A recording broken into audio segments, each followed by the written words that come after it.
And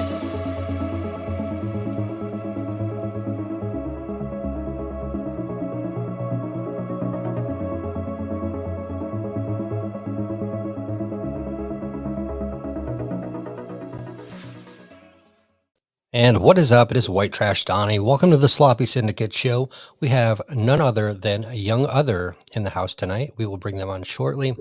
And I have had a hell of a day with tech issues.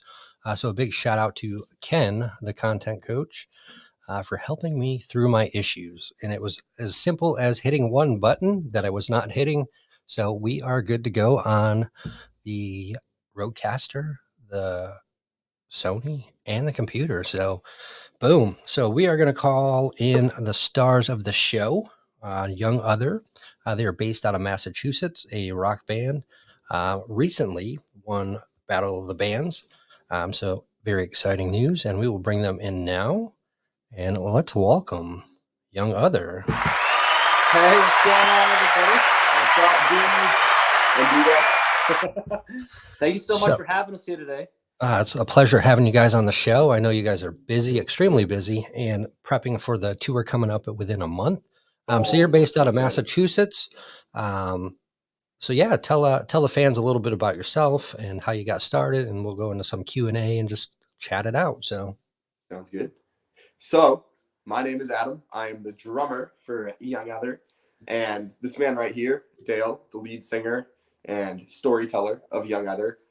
And he started this band up a long time ago. Maybe what, like 8 years almost? Yeah, 2015. With Brandon, who's not here today. But we found Adam back in 2019, and literally I think a month later, his first show, we opened up for Puddle of Mud, and it's been great ever since. Yeah, he just was reaching out to me through DMs, and he's like, "Hey, you're a pretty solid drummer, man. How'd you like to come join my band?" And I was like, I mean, sounds cool. He's like, all right, just a couple of questions. Are you 21? I was like, nope, not quite. I think at the time I was like 16 or 17. 17. He's like, do you look 21? I was like, nope. Can you at least grow a beard? I was like, nope, I'm not checking any of your boxes, man. Oh no, but here I am. And then he's like, by the way, we're opening for Puddle of Mud in a month, so learn your shit, right? That literally was it. I was like, well, I don't really have a choice. I either learn it or I don't. So yeah, right. It happened. Dude, it did. It was such a good show. Oh, no. That was such a fun time. I love. Yeah, that was in the FET Music Hall in Providence, Rhode Island. Such a very nice sweet venue. Okay, awesome. Yeah. So it dates back to 2019. Obviously, you started the band prior to 2019. Your first EP came out in 2019, and that was Between the Few. So I must say there's 3 songs on there that I love. So Love Blind and Oblivion are my top 2. Yep. And then Leave It Behind, that's 2022. That's your newest release. And then you did a couple covers in between. So tell us a little bit about your songwriting. What do you guys kind of envision when you sit down to write a song, produce the song, and where does that journey take you?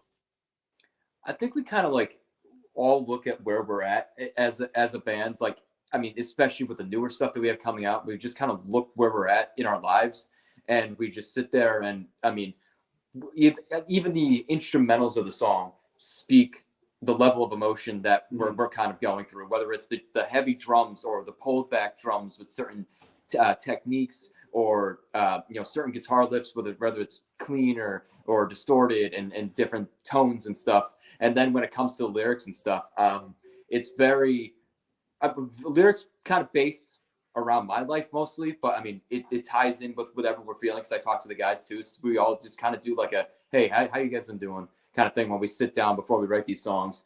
And I just kind of sit there, collect everybody's thoughts and emotions, and I take it to my room where I always sit down and spend some time writing the lyrics and vocal melodies for it, and we kind of piece it together, and it's a collaborative emotional piece. Yeah, we literally will just sit there, and within 5 minutes we're all just crying and like in the studio, right? But the emotion comes out, and we put it on the table, and it's honest, piece it around, and there's every part of our songs really is just, there's meaning behind it, and I think that's pretty cool. Yeah, And I think and that's very some of the important. songs are, they start out very mellow, and then they go into the riffs, and then the hard rock, and so you're kind of very diverse within each song. So I wouldn't say every song is identical. As far as there's some bands that every song sounds somewhat similar, but this. Mhm. Um, the majority of your songs are all kind of different as far as the riffs and the vocals and things like that. So that's something to be appreciated as a someone that listens to music and enjoys music. Right. So we also have some huge news. You guys did win the Danny Wimmer Presents with the Space Zebra, the Battle of the Bands. Mhm. So that's huge. You won your bracket, and so they break it up by region. So you won your regional bracket. So therefore, you get to go on tour with Escape the Fate, and not only play with Escape the Fate and several other bands, but you get to play the big stage at Rockville. So how does that Yeah. feel? Dude, it's freaking nuts. I don't know Like, if it's really set in yet. no, it hasn't. It hasn't hit me. I think it will when we pull out of the driveway and go to, North start Carolina. the tour. Yeah. Oh man, dude. It's just been surreal, honestly. It's such a big experience, and we're so excited. And honestly, it's just doesn't seem quite real. I think the craziest part is, so we kind of did this whole thing. The Danny Wimmer competition happens through Twitch, and Right. back in 2020, when everything shut down, we as a band wanted to still be able to perform and play for our fans because we miss them and we want to be, we're very social. We're a very social band, and so our producer Nate, we went in, talked with him and everything, and he's very, very high tech.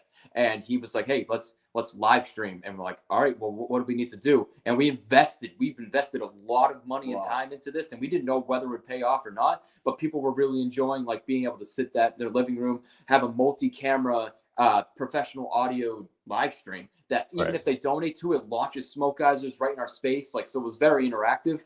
And we just started investing more and more time into it. And all of a sudden, this thing popped up in February, and it's like it all paid off 2 years later. Like, you can't make it up. Like, Right. It's like full circle. Yeah, It did. We weren't expecting it. Honestly, we just were doing what we could to put our music out there, and with how the world was, it was wicked hard to find a show or even get on one. Yeah. So Right. we just figured that was the best.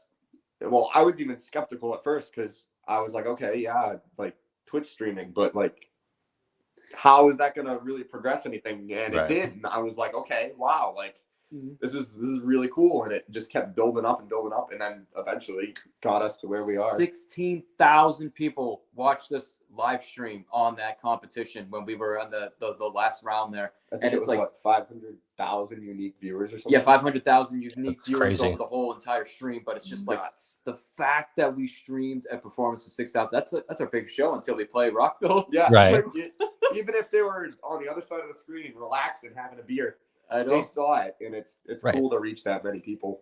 And they still got to enjoy live music per se, whether it's on their TV, computer, or whatnot. So we got a couple folks in the chat. So let's go ahead and say hello to them. So Dan C. digging the Detroit hat, and then hello, young other. Love having a friend like Donnie to introduce me to new music. So Dan C. is the go to the beard community. So he does Awesome. the beard shows on YouTube. And he even loves multicam stream because he uses multicam as well. Nice. We got another one in here. We got Healthy Bearded. What's up, Donnie and young others? Dang, Donnie, you got a new camera. Looks clean. Yes, I got the Sony A7 IV, which I was having trouble with it overheating, and I had to watch a little tutorial to see what I had to turn off so it doesn't overheat when it's not really overheating. So I changed that sensor. We are good to go now. Awesome. And Ellie. So what's up, Ellie? Thanks for joining us. So folks, if you have any questions for young other, don't be scared to put them in the chat. We're going to spend about a half hour with them this evening. I know they are super busy working on music. Again, a tour coming up within a month with Escape the Fate. Rockville coming up in 2 months, which I will see. I won't see you guys in Tampa. We've already discussed that, but I will see you at Rockville. Yes. It's gonna be So sick. maybe we can do a live interview after your stage performance at Yeah, Rockville or obviously, something like that. So it's unfortunate I won't see you in Tampa, but I will see Post Profit in Tampa. Mhm. So looking back at your music career, what kind of got you intrigued, or what started you down the road of choosing the path in music? Honestly, good my story. my music path was started very young. My parents are both really into music, like good stuff, rock and roll and metal, and they just were cranking music since I was a baby. And when I was about 3 years old, my neighbor, she pulled into our driveway with like a little drum set in the back, brought it in our front door, and my parents are like, "Oh no, what have you done?" And I sat down and started banging away, making all sorts of noise, and they kind of just watched and realized I kind of had a little bit of rhythm. So they signed me up for drum lessons, and the guy was like, "We don't really take kids this young. Honestly, we don't take them until they're about like 6 or 7. But I mean, we'll pull him in and see what he's got." And I came out like an hour later. The dude's like, This kid's got it." So It's the I've been next taking Travis lessons Barker. 15 years since then. I stopped taking lessons a while back. Recently started up again with a different person, and it's going really good. But I've been playing for like 17 years Okay. That's so insane. out of my 20 years of existence. I don't know anything but drums, and I wouldn't have it any other way because I live it and I breathe it pretty much. So Awesome. Wow. it's just part of me. I don't even know. It's just literally, You're a prodigy. it's part of me. It is. I love it. But I So pretty much grew Kara up playing. says, "Hey, Dale and Adam, sending big love from Australia." So How we doing, Cara? Hey, what's up, Kara? Oh my gosh, we love Cara. She found us literally right before the pandemic started, and we were on tour with a band called Delacoma. He's from Australia. We were on tour with him up sweet. in Okay. the Northeast, and everything shut down. He had to get back, but she discovered us because we were on that tour with him. Yep. And then we just started doing all these things, and like that's why we love live streaming, because we have so many fans that live across the world that we're able to like perform for that we wouldn't be able to otherwise, and it's awesome. It's such a good feeling. That's like global social networking. Yeah, So- It is. It is. It is. But Honestly. And it's so cool. Mhm. Yeah, it must be what, like midnight for her right now? Something crazy? No, she's 12 hours ahead of us, 12 so it's like hours. probably like 6 a.m. Oh wow. Oh, Good early morning, show for Kara. her. I know. Good So- morning. Oh man. we got MVK in the house. What's up, MVK? Thanks for What's joining going us. on? MVK, maybe, possibly Brian. Maybe. Right. Hello, maybe Brian. Maybe Jesse. Oh my goodness. So yeah, and for you, what was your kind of musical influence? What led you down the path of taking, the approach to creating a So- band and a musical career? I guess like my family, my grandmother and my grandfather are from Canada and stuff, and a very very like poorish area way up in Canada, like 16 hours north of Massachusetts in New Brunswick. Wow. And they'd be like, they just, my grandfather can play the mandolin, the violin, the guitar, anything that's got a string. My grandmother was really good at the spoons and singing and stuff like that. That's so cool. And it just kind of came into the like just the gene pool, I guess. And I've never had lessons. I've always been self-taught. My parents didn't even know I sang until like I started being like, yeah, can you drive me to band practice when I was like 16 years old. But like I think I was 14 and I started like really connecting with music in middle school and stuff when I was being bullied and stuff. And I was like, why do I feel this? Like, why is this? And then it didn't really register with me until I was in 10th grade, and I had an English teacher who was like, hey, it was like the poetry semester. And my teacher was like, hey, you're like really good at like writing, like just like emotional things. Like, are you like into music and stuff? I was like, oh yeah, I kind of like music and everything. And then he kind of like showed me how to start applying that into melody and different thing for songs. And I was like, oh, this is really cool. And I was like, okay. And I love, listening to music and what the lyrics meant. And he helped me kind of work on my lyricism. And it's what really kind of set me on a path. And I was like, I want to do this. I want to be able to write how I feel, because that's the only way I'm able to explain it. I can't just say how I feel, like, because the weight of the instrumentals on top of the lyrics, it's like, it's just that coding that really like amplifies that emotion. And Between the Few, for me, that's like the biggest, like probably the most emotional song that we've had out currently to date, where it really reflects that as a band. but I mean the songs we have coming out, and it's the emotions are heavy. The instrumentals we stepped our game up. We have a lot of amazing tracks coming up over the next year and a half. I know it's there. Big bucket. We're just gonna dump it all over the place. So I got a hilarious story here shortly, but let me go through the chat. Stephen Herbert, cool interview. Thanks for joining us, Stephen. What's going on, Steve? Jason Esser, what's up? Good to have you in here, Jason. And MVK, Brian should be here shortly. And speaking of Brian, there he is. So hey, there we go. Thanks for joining us. So yeah, I always wanted to play the drums as a kid, and as a kid, same kind of deal you had. I got the annoying little drums where I would sit there and just beat the heck out of them for hours at a time. So once I got into middle school, I went into band, and unfortunately the drum section was full. So I couldn't get into the drum line. So I was like, well, I'll play something until something opens. And so I picked trombone. And I used to always chew gum. Like it never failed. I'd chew gum all day long, every day. So finally, after numerous times, I've called my parents, everything, I'm still chewing gum.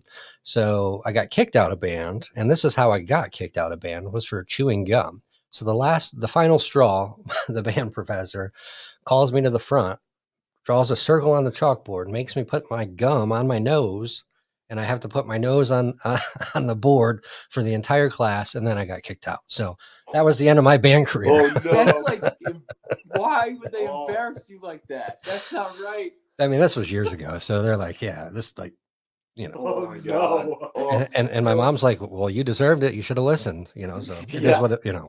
Oh no. But yeah, that was the end of my band career right there. Never went any further. So. Can you still play the trombone? I was gonna say.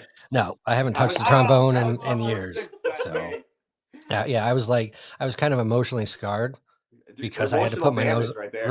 Right. Emotional damage. Emotional damage. You gotta sue that guy right there. Oh no. And so nose on the gum. Right. So yeah, I still have the trombone. Actually, sits in the closet.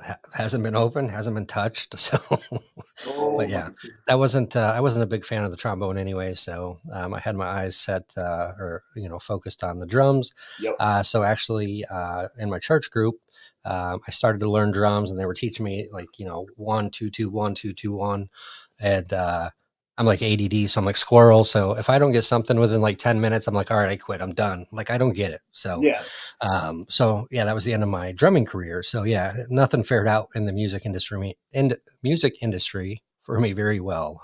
So here I am interviewing the talent.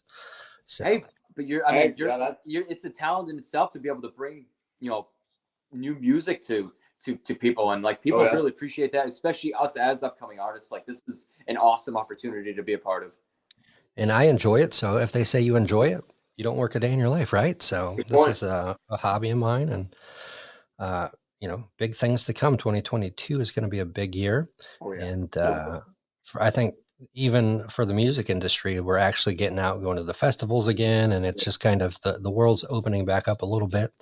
And I know people have struggled with mental health within the last 2 years, including myself.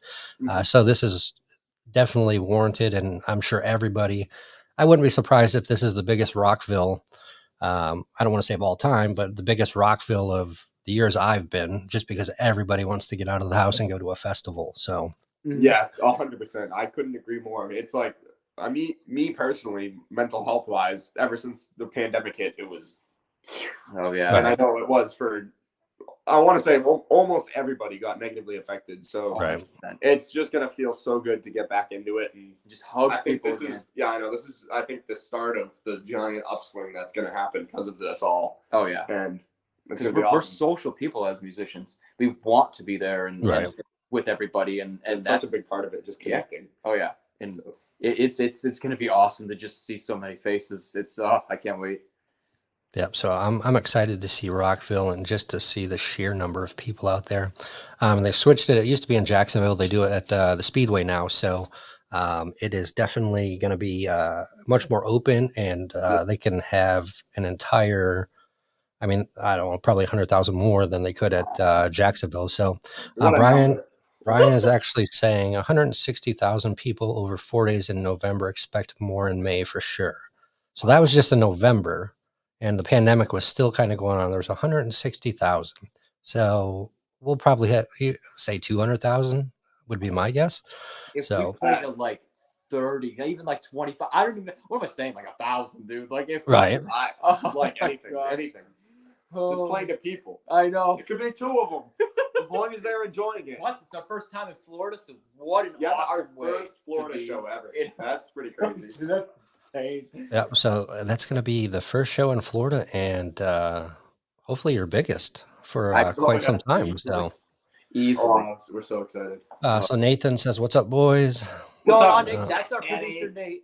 Is it okay? What's up, Yep. producer Nate? Thanks for joining us.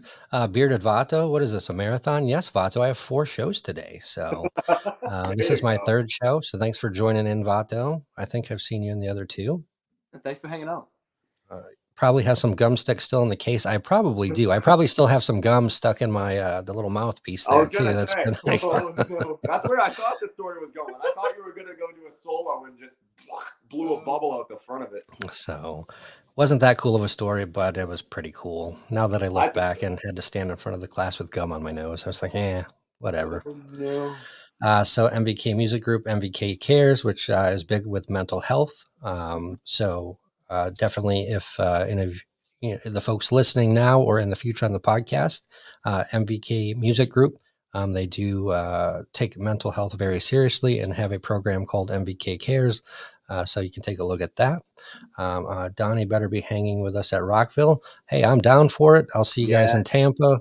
Limp Bizkit is coming. The show in Tampa is April 22nd, if I'm correct, and April 25th is Limp Bizkit in Tampa. So I'm like, dang, 2 shows. Like, yeah, I got to see Limp Bizkit. Like, that's my homie, like from high school, riding on the bus with my old little CD player, like listening to Limp Bizkit. So, Oh man, I'm gonna check that out. Obviously, the Tampa show, and then Rockville.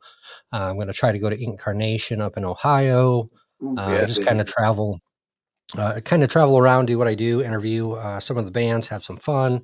That's why I got some of the cameras. I got some drones in the works. Right. That way I can kind of, my theory behind that is video, do my interviews, before the show and shoot the show after the interviews are done. So I got carrying cases for all, the road, the computer, all that stuff just to protect it. So it's going to be eventually the show on the road. So that'll be a little bit fun. You're gonna be living the dream. That's it right there. Once you're able to take it to the road, that's the dream. Like, oh my gosh. And that's how I look at it. And some of us, some of my friends I talk to, they're like, "Oh, you're crazy," because we're looking at building a schoolie. So I'm not sure if you're familiar with that. It's a school bus that's renovated into an RV. And literally you live in a school bus and just kind of travel around and drive from, if you work remotely, you can go wherever you want to go. So, right. And that's what I'm working for, setting up some of these businesses and different things like that, just so I can be remote and live the dream and get out of, corporate America and not have to deal with that. So that's the idea. I mean, we have decent jobs, but it's just like, no matter how much money we make, it's not going to like fill that little hole in your heart where it's like, if I can make music every day, even if it's just getting by, that's all that matters. Like being able to go out, play, come back right in the studio, go back out, play. Like that's literally what we're here for. Right. And Justin says Donnie is the new Nordwar. So. Oh yes, I've seen that guy. The interviewer. Oh yeah. He's so funny. Yeah. So. Let's make it happen. And I seen somebody mention assless chaps. Wait, all chaps all the time, Vato. Yeah, so I'm known for assless chaps in the beard community. Oh, and my mullet. So that's what assless chaps and a mullet. So I do stupid skit videos and different things like that. So that is so I just funny. just have some fun with it. And Brian says, well, we'll see you before Rockville Taco Tuesday next week. Yeah, we're meeting Taco Tuesday next week, obviously, but want you to hang with MVK crew and Daytona for sure. We will have a great time. Oh, yeah. And rock it out. I'm stoked. This is going to be the first big festival other than Kraken Fest, which I was at in February, which wasn't obviously not nearly as big as Welcome to Rockville, but the Used opened up. We had Anberlin, the Dev, Werewolves, a couple other bands on the lineup. So it was just nice to get out and, actually, an actual first concert in quite some time. So, so another question for you guys. We don't have any coming in from the audience, so I will take the reign. He says, no assless chaps on stage at Rockville. Oh man, I promise I will not be doing. Hey, That's he what- might awesome. though, because he sits Yeah, on I'm a sitting drum set, down. you I don't need even some know. air. I need some breeze down there. Especially in the Florida weather. Oh, I was thinking that. Not only is it going to be disgustingly hot I in don't Florida, we're going to be surrounded by asphalt in a giant circle, just Right. reflecting Cooking. sun right into the crowd. Everyone's just going to be deep Third-degree fried. burns, Bad. I can't Uh, wait. just run out in like a Speedo, get you like a little a kiddie pool to put in the middle, and then once you get too hot, you just jump in the kiddie pool and get back to playing the drums. Man. So yeah, I got all kinds of dumb ideas. Anytime you need a dumb idea, let me know. I got you. We'll So. definitely make the all press at that One point. of those. Justin, I do not. Well, I could do my interviews in chaps. I don't know if that would be frowned upon, but I'm wearing my Daisy Dukes right now during this interview, if that counts. But Sweet. so Oh no. keeping with the white trash theme. But so who has been one of your major? This is kind of a two-part question. So who's been one of your major influences in the music industry? And second part of that question, if you could collab with or open for or do anything with a band, past or present, any genre, who would you go with? That's such a tough question. That's a really Past or good present. question.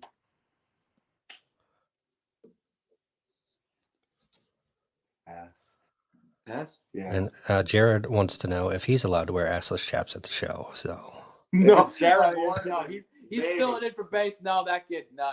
We can't have that. He's already. it could be like already too much. everyone can just have like Speedos on, like the Borat Speedo, the green one that comes over the shoulders. Oh yes, yeah. Oh my! I could see Jared wearing. What a that. sight! That would be a sight to behold. Oh my The whole god! crowd would just do a 180. Oh my goodness! So So I'm still thinking. That's such a hard question. So I guess I'd have like a past one and a present one. Like presently, so like I mean, our music is modern rock. We love adding modern elements to our music, but I mean, all of us are kind of very heavily influenced by older musicians and older styles of rock, but we love the modern element, and I guess that's why our sound is kind of like adapting very well to people, because you have that. A lot of people compare my voice to Lane Staley of Alice in Chains. They have that vibe off of it, and then I get that. Yep. I have that that also like range and stuff is like Brent Smith of Shinedown. So it's like we have that modern mix, but the nostalgia mixed in with our music. So it's like I'd love to sit down with like Brent Smith or Danny Warsnop and Ben Bruce from Asking Alexandria, because I mean those guys right now have turned a big side into rock, and I love what they're doing. I mean, Danny writes a lot of songs for different bands all over the place. Like he wrote one for Jelly Roll and a couple different people too. He's a very talented musician.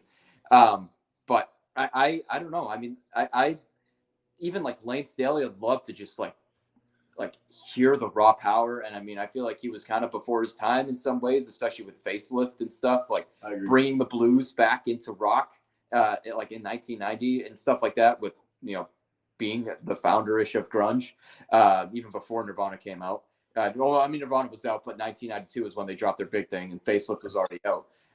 So it's like I kind of love to experience that, but then like I mean I do love the modern side of everything, because I feel like we'd adapt well to that. I think so. It's yeah, I'd agree with all that.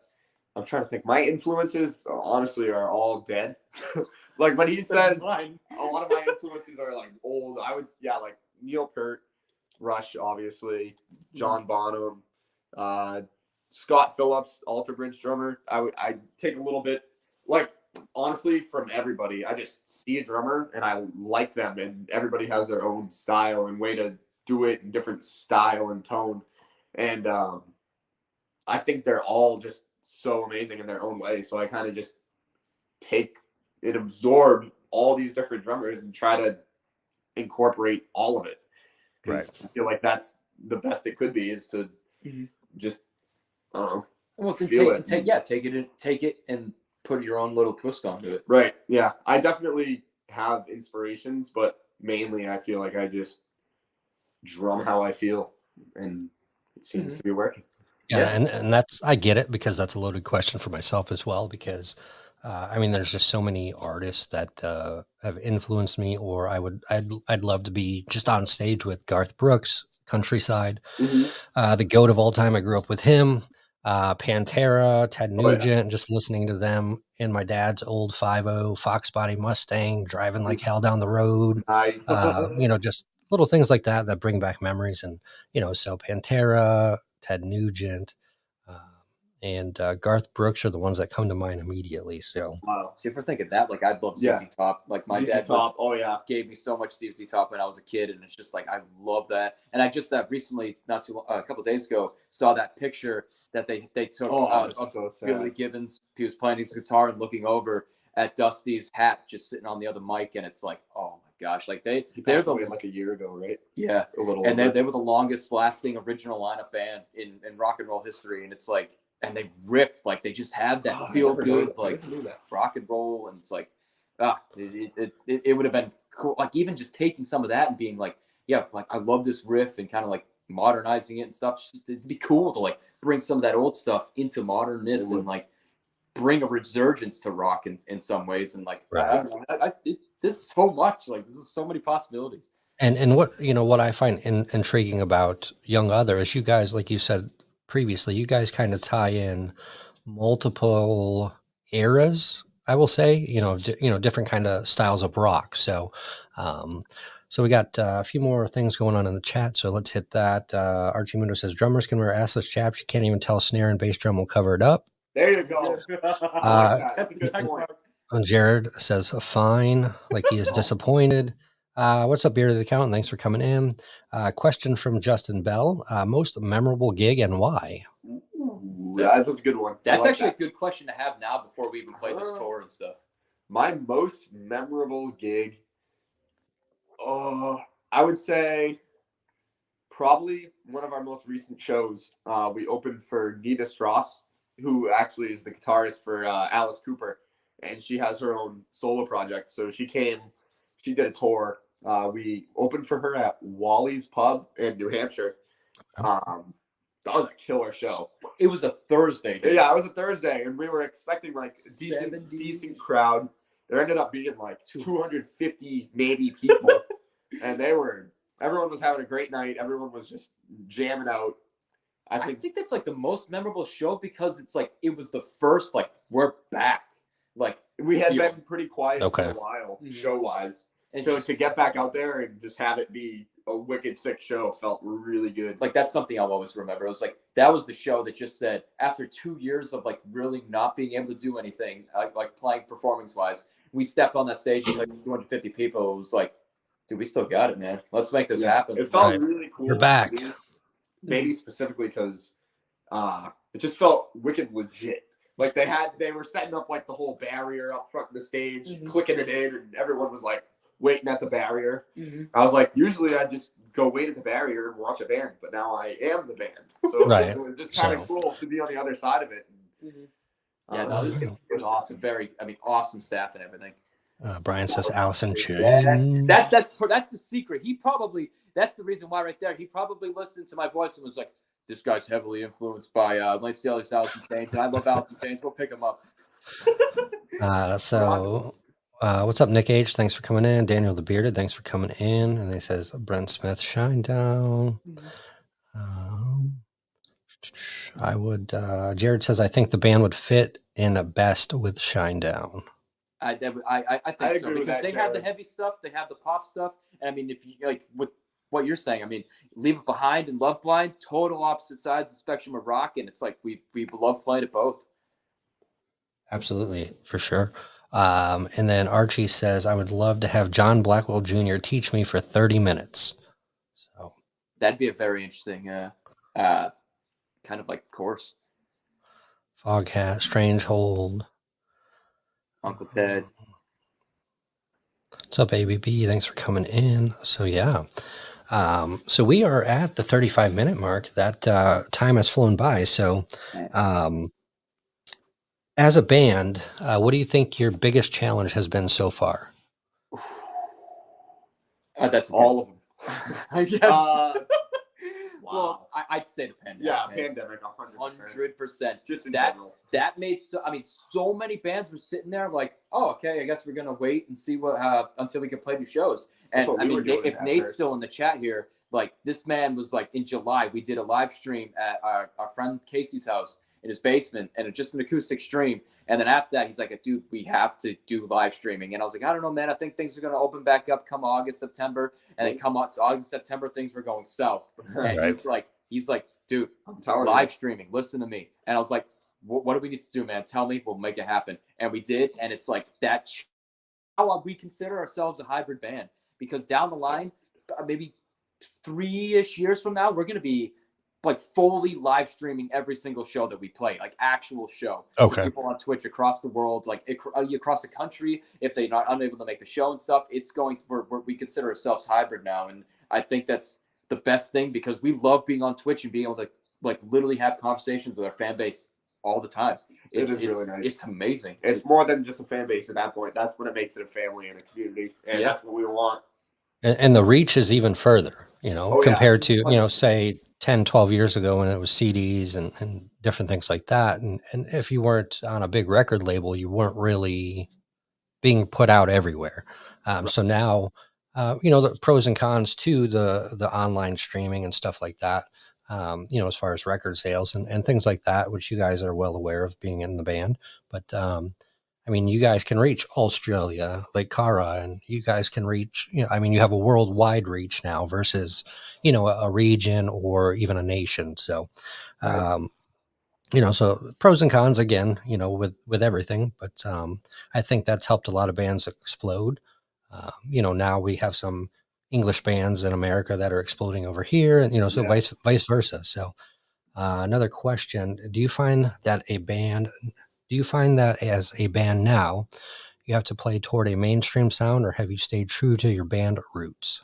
See, that is a very good question, and I'm happy he kind of asked that, because when we start releasing these newer songs that are coming out off our upcoming EP down the line, like next year and a half ish, of music releases that we have already planned, people are, especially up in New England. New England's known for metalcore and metal like based, and it's like it's so hard to be a rock band where we're from, and it just being in the scene, being forced to play heavier music. It's discouraging to us, but being able to break through with our sound now and people are paying attention, it's nice. But come these newer songs, people are going to think we sold out when really we haven't, because our music, like every song that we write is us. We're like, hey man, let's like write a ballad. Oh yeah, okay, let's see what we can do. Hey, let's write like a ripping awesome riff that's going to get everybody jumping kind of song, and an energetic song. All right, yeah, let's do it.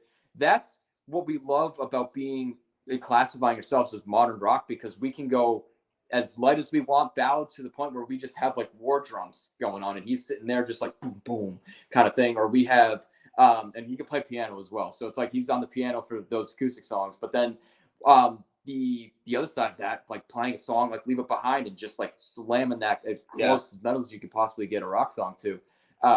We like to stay true to that, and we don't really take any outside influence from everything. I mean, potentially one day we might have a borderline country song, and we'll just kind of be fine with that.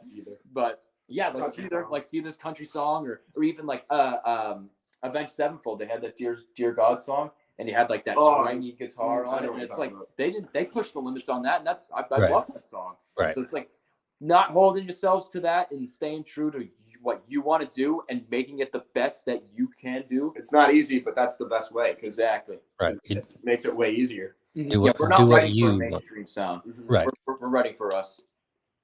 Awesome. So, and Daniel has a show tonight at 10 p.m. With Beards. So he does a beard show as well. So Vato was just asking if he had any guests tonight, and not tonight, Daniel the Bearded said. So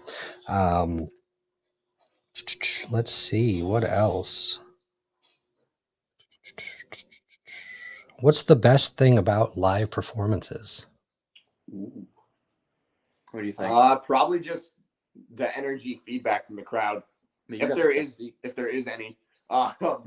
Yeah, from my perspective, just like seeing them do their thing, seeing him do all his twisties and spinnies and headbang. It's just the energy. It's so cool to see how the song affects each individual person. And sometimes it sucks because people don't like it, but I don't focus on that. I focus on the people jamming out and just feed off their energy. And you can't get that really with anything else. I mean, the Twitch streams, it's still a little bit of energy, but it's weird. You're performing to a giant like screen. It's different. It's different. So live wise, I think the energy is what separates it. And I think if you're able to perform to a camera like that, and you could play as hard as we do to a camera, you step on stage, it's just like it's like gasoline on the fire at that point, because people are just like cheering.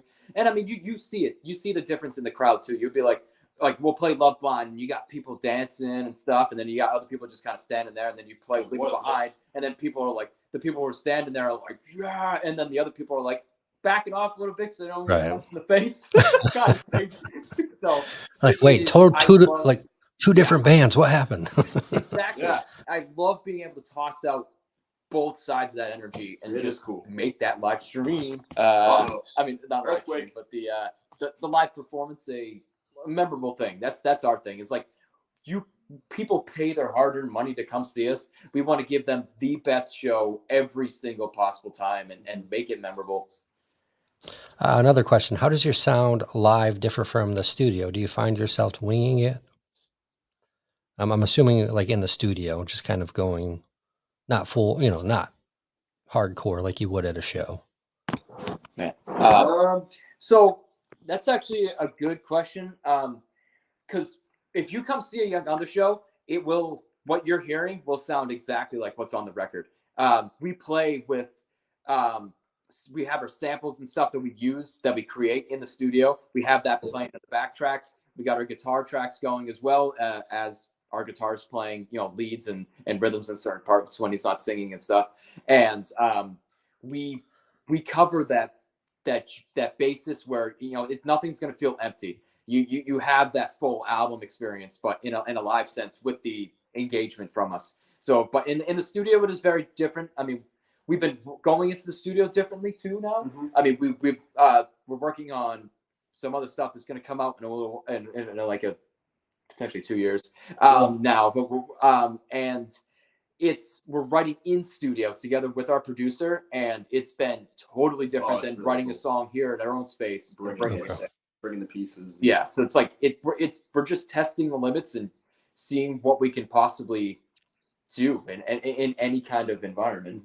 Mm-hmm. But it is very different performing live than in the studio. A studio setting. I think personally, drum wise, I put the same like effort and energy into it, but versus focusing on like being entertaining with my movements, I focus way more on like getting the hits right, because I always play to a click. So in the studio, at least, if I'm dead on the grid, it means less work for the producer and for me, so makes us both happy. So I focus a lot on getting my stuff really tight to the grid and getting all that down, more so than jamming out. But yeah, he's actually saying lots of bands have different sounds when live compared to studio. No, that's definitely, it's hard. Yeah, like I mean, when you go to a Shinedown show, they have the same thing. They'll have all their samples and stuff running through that they recorded and put on the record, like piano and stuff, all behind them.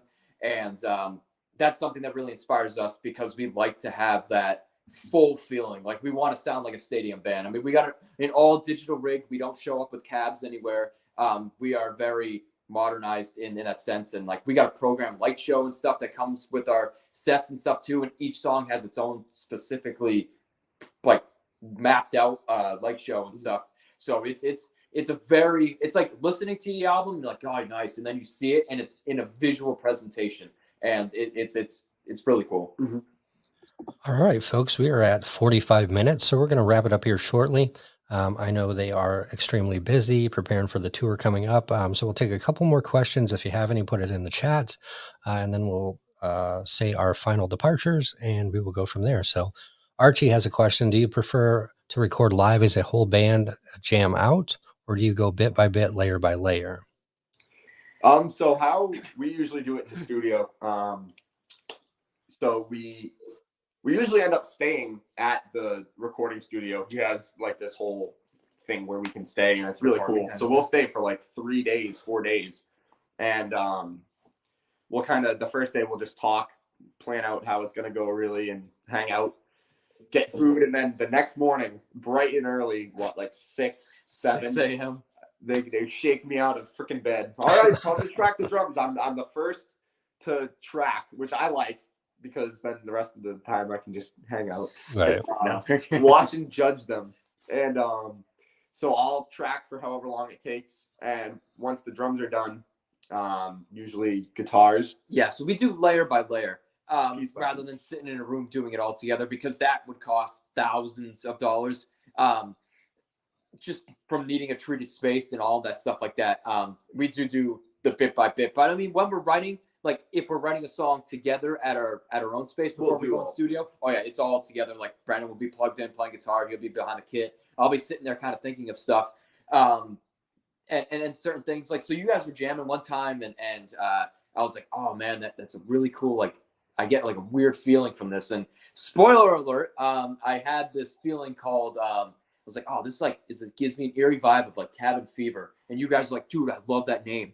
And I'm like, okay, well, I'll write a song about it. And that's the song that's going to be coming out in May, right before we play Welcome to Rockville. So Okay, sweet. for everybody here, you're getting a little behind the scenes kind of stuff of what's coming. And if Nate's still in this chat, he also shot the music video for it. Oh, It's he did a great job. by far our best music He's video awesome. to date. Okay, sweet. It's going to be great. So talented. Awesome. So I appreciate you coming on the show. I know you're extremely busy, and I hate taking time away from you, but at the same time, I like bringing you on the show. I'm glad So to be here. 100%. we will see you at Rockville. We will not see you in Tampa for the Escape the Fate. But so where can the listeners find you at? Your IG handles, Twitch? Yeah, pretty much everything's at Young Other. Okay. And then same thing on Spotify, just searching Young Other on Apple Music as well, YouTube at Young Other, and you'll be able to find us, Facebook and stuff. We also have a Facebook group on Facebook as well called the OFAM group. And it's been quickly growing. It's only been up for like a month and we almost have 500 members. Yeah. It's Getting there. Yeah. And we also have a Twitter. We don't use it, but we're going to start using it very soon. Yes. But it is there. It exists. Yeah. I feel you. I have a Twitter, and I'm like, I don't know how to use this, so I don't even It's touch so hard.